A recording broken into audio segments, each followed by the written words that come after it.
Most important is the openness.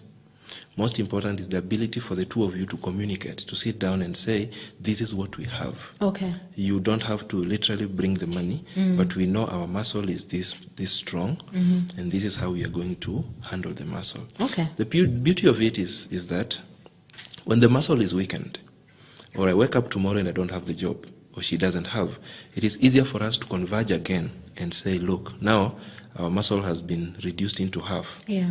So how do we go ahead based on what we now have, right? So that is the most important. Okay. And just being able to sit down together and plan as a unit. Okay. Because when you get married, you become a unit. And you need to be the strongest unit ever. You've been having a secret account, and tomorrow you drop dead, and your husband doesn't know, your wife doesn't know. Now, for who are you saving? Okay. Excuse. Because your children are going hungry. There is money that is unknown. Yes. It's lying somewhere. It will go back to the government. Imagine. As unclaimed. Though I also understand that the issue of openness is not a one-sided thing. You don't just wake up today and say, look, this is what I have. What about you? It's a journey. Yes. I discovered that when you want to learn about personal development, do not go alone. Carry your spouse along. Okay. It does wonders because your mind gets revolutionized at the same time. Yes. So it becomes easier for us to reason at the same level because we go for the same seminars. Any seminar that is useful to both of us, I will carry her. There is this thing I call financial disclosure in marriage. Ideally, it needs to happen just before marriage when we are coming clean. And when we are disclosing about what we do for a living, what we are making for a living. We're disclosing about debt, if we have any.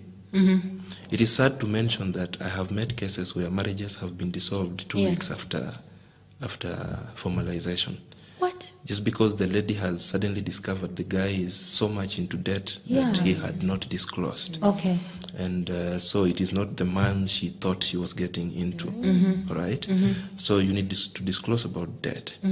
Things may not necessarily have to be jointly owned. That may not be so easy to achieve. Okay.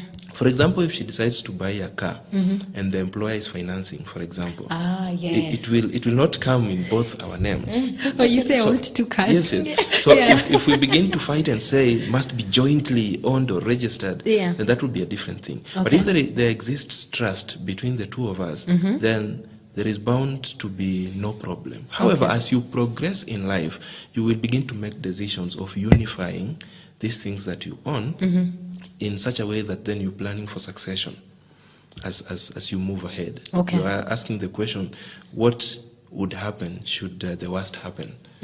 So what will happen if I had this big inheritance somewhere? So if tomorrow I'm not there and he is not in the picture or she is not in the picture, so then who's going to manage this for the benefit of the children?